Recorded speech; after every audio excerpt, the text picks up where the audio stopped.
was pain. It made my eyes water. I swore. Okay, I should imagine you did rather loud there, I'd imagine. You know the little Jif lemon squeezy things you get that are shaped like lemons? That was just the image I had in my head, actually. It was one of them, and what I had to do, I had to pivot at the waist, Yes. 90 degrees, in front of a mirror, Yes. so that I could see my viciously distended, swollen, bleeding anus. Yes. And I'd have to take aim, and two liberal squeezes of that little plastic bastard right up my arse. Oh. As I say, if it's worked, Richard, I'd imagine that, you know, maybe squirt it onto a handkerchief and dabbing yourself lightly, maybe a little bit, you know, painful. Oh. But at least the job's done. It's cleared up, Nathaniel, thank God. Oh. Well, if the World Health Organisation are listening, then there's a new tip for maybe Wikipedia or something. The curing hemorrhoids by squirting Jif up your anus. You remember last week I was discussing briefly, I only really touched upon it, but the Ricky Gervais tooth-fixing, losing weight phenomena. Soul-selling bastard, yes. Oh, watch what you're saying, Nathaniel, because What? he's filed for libel. I couldn't give a shit what he's doing, the fat bastard. Let's have a look. Is it libel or slander? Which one is it? I couldn't give a fuck. Let him carry it on. When it's spoken, I can't remember which one it is. Yes. But either way, the blue-toothed, well-muscled idiot is seeking some form of reparation. Is there? He's a powerful man, Nathaniel. I've crossed him, and I'm wishing I hadn't. I've got to admit, libel cases seem to follow you around, Richard. It seems a common theme with you, I have to say. I hope that doesn't persist. You know, we can do without these lawsuits every week. You know. All I do, I just say what other people are thinking. Not so sure you're the most representative. That's my mistake, Nathaniel. Points. That's my mistake. I'm too honest. You're too honest. Yeah. Well, that's one opinion you could take. On a similar note, my honesty from last week got me in trouble with the police. Well, okay. Because I went and told them what had happened with you poisoning me. Now, luckily, as it happens, they've dropped the charges. I'm glad to hear that. Common sense prevails. But they have warned me about my future conduct. In so much as what? Well, they've said if I'm caught again with drugs, that they won't be so lenient. They're making me out to be some kind of pothead, Nathaniel. Some kind of stoner. That's the point. Well, you know you're a sensible man. You're a logical thinking man. You know that's not the case, Richard. You know, you just tell them how it is. I don't cruise down the high street with my window wound down, listening to Blue Oyster Cult or Bob Marley. That's not me. I know that. It's trying to suggest that I do that. But that's how they're painting me. Well, they're idiots then, aren't they? Been no word from Yvonne this week. Nathaniel, I don't know if you're pleased about that. No dropping through your letterbox. Nothing. Nothing at all. Anything your end? No, I haven't had any contact from Yvonne at all, no. Hopefully she's dead. Well, I don't know if she's dead. I quite enjoyed her company last week. I was kind of hoping for another knock on the door, to be honest with you. I bet you were. But it was not forthcoming. Fine, we'll have to wait and see. Well, maybe she knocked on the door while I was on the street. Who knows? No emails this week either, Nathaniel, which I'm a bit disappointed by, because we're trying to promote the, listeners getting in touch. You're disappointed? Whenever I make emails, you tell me what a boring shit I am. Well, it's something to do with your tone of voice, Nathaniel, that's what it is. A tone of voice? Yes. Do you want to expand on that, or are you going to leave it? No, I don't. Okay, let's just move on. For anyone who wants to get in touch, it's passiveaggressivefilmreviews@gmail.com. And please do, because we listen to you, which will become very clear later on. Should we move on? Let's move on.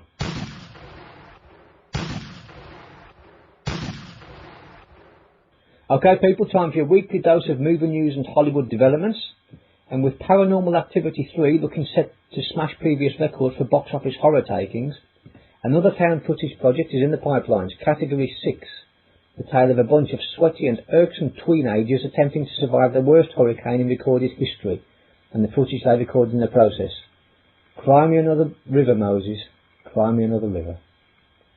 Ex-Governor Arnold Schwarzenegger already has a bunch of movies scrawled into his massive, massive diary. Amongst them, The Last Stand, The Expendables 2, and most recently Black Sands, an action film which could finally see him bursting that one blood vessel he has left in his cold Republican body.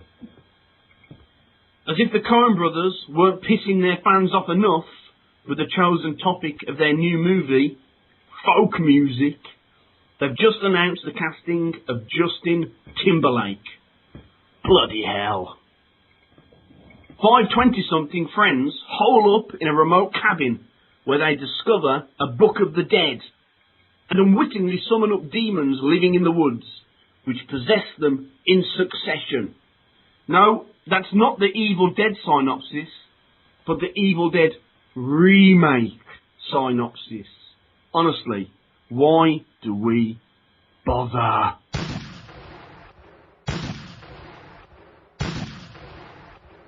Okay, folks, this is the part of the show where we discuss a movie on current release, and this week we're going to talk about Contagion. The plot: a previously unknown virus manifests, clustering in various spots around the world: Hong Kong, London, Chicago, with no apparent link. A team of scientists are tasked with determining the cause and, crucially, the potential ramifications of a true epidemic. Countering the official position, some decide that the world governments are in collusion and that a cure already actually exists, and spread the word via the internet. Online bloggers with a voice far louder than that any minister could ever hope to garner. Slowly, as science loses the battle against a microscopic foe, the question becomes not how many will die, but how many will survive. So who will win? The authorities, the bloggers, or the disease? You seen this, Nathaniel? I have seen it, Richard. I have seen it, and I like this one a lot, I have to say. You liked it? I did like it, yes, very much. Tell me why. Well, for a number of reasons. It was good to see such a star-studded cast. Not just per se, because it was a star-studded cast, but they played such normal roles, Richard. Right. There's no egos, no quirky sorts, no twisted characters. Just actors and actresses doing their jobs and playing their roles well. I thought that was really refreshing. And on the second note, Richard, Kate Winslet. Right. Richard, she's so beautiful. Oh, you're turning the tables! She's so beautiful, Richard. Oh! I felt a swelling in my nether regions. Did you? And I lost my attention span went for a few minutes, I have to say. Did you sate yourself and then continue the viewing experience? I just rubbed my belly just enough to give me enough titillation. Yeah, that's good to hear. Let's carry on with the film. Yes. There was no messing around with this film, Richard, was there? You just went straight in. Oh, straight to the point, wasn't it? It was. I mean, no build-up here, which I prefer in a movie.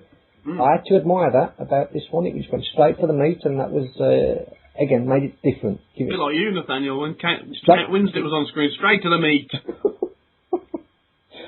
I was like, yeah, interesting analogy. But Go on. Yeah, the Gwyneth Paltrow character died in no time at all, did she? So not the way I preferred it, but I thought it was impressive nonetheless. And I really appreciated that she had an affair before she died angle. The Matt Damon character, as normal and as staid as he was, when he had to come to terms with the fact that his wife had been having an affair before she died, I thought that was a real tasty little tidbit to throw in there, along with the grief and the shock that he was already having to cope with. Now, they tried to make him look a bit like less of a beefcake, didn't they? He'd certainly put a bit of timber on. He was certainly flabbier than we've seen him in recent memory. Yeah, I think. you kind of grow accustomed to seeing Matt Damon as kind of like a, you know, your cut figure. Yeah.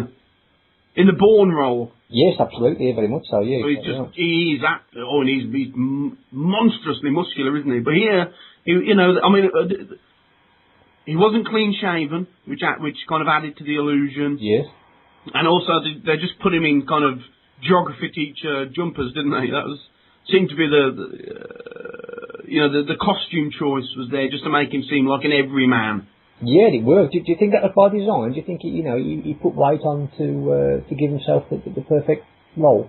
I think so. Yeah. I think so. Yeah. You know, they got him on the pasta and pasta a couple of times. I don't know that for sure, but yeah, I think so. I think it was. They didn't want him to look too much the hero. I guess so, and if he is so, that makes it all the more admirable, a bit of method acting of sorts. Mm. Anything else? Yes, I like the conspiracy theory angle, Richard. Uh-huh. The Jude Law character, I found him a bit annoying. What was that accent? I'm not sure. I was about to make reference to that, but I didn't want to look like an idiot. Which I tend to do when I'm reviewing movies. I thought I'd try and avoid it for once. Maybe brought it up. I mean, it can't be avoided. You can't be, can it? What the bloody hell was that accent? I'm not sure. I'm glad you brought that up. That's made me feel better, Richard. Thank you for that. But back to his character. I found him a bit of an arse. He was a bit of a wordy twat. But he played a relevant role. That's not what you said earlier in the review that I saw you post earlier on your web page. You called him a wordy cunt. Well, I've already used the C word once in this broadcast. Okay. I didn't want to have to do it. Okay. Just kind of censoring yourself. I try to avoid the word cunt as much as I can, really. It's not the most endearing of times. But he played a worthwhile role. You know, it would indeed be typical of governments to protect their own, first and foremost, and make some money while they're at it. And I think he played a significant role in highlighting the corruption of governments in such a scenario. I've got to get back to it. I mean, you're making some really interesting points, Nathaniel, but I've got to get back to it. Now, Jude Law, correct me if I'm wrong here, Nathaniel, but Jude Law is British, is he not? Richard, I'd rather you didn't ask me such questions. Because I already... You don't know the answer? No, I already have the label of being something of a numpty when it comes to movies and directors and actors and so on. I don't know the nationality of Jude Law. I found his accent to be odd. I assumed he was British, but I don't know. Well, let me clear it up for you. He is British. Right, there we go. So not there we go, the exact opposite of there we go. That makes the accent even more perplexing. That's what I meant when I said there we go. Oh, sorry. Okay, I misinterpreted. His accent was absolutely ridiculous then. Because if that was an American actor, kind of playing a Cockney, I could kind of, even though it would irritate, I could kind of forgive it. Yes. This is a British man. Yes. Trying to play some kind of Cockney, Australian, South African hybrid from all I could make out. Maybe that was what he came. Maybe he lived in several different locations throughout his life. We'll never know. He was channeling multiple accents. You certainly hope so, because within the same sentence at times. He didn't capture the Australian accent in its true authenticity, did he? It was very odd. Very odd. Very odd. Yeah, carry on, Nathaniel. It's a fascinating review so far. Well, I've only got one more point to make, and it's a swift one. I can't divulge too much for obvious reasons, but it's a good, snappy ending, Richard. Very satisfying. Really? Yes. Really appreciated that. Tied up all the loose ends for me. You like a good ending, don't you? I do like a good ending. I remember you talking about Deliverance. You were impressed with that one, weren't you, as well? Deliverance, yes. I like a real interesting, I like a quirky ending, Richard. Yeah.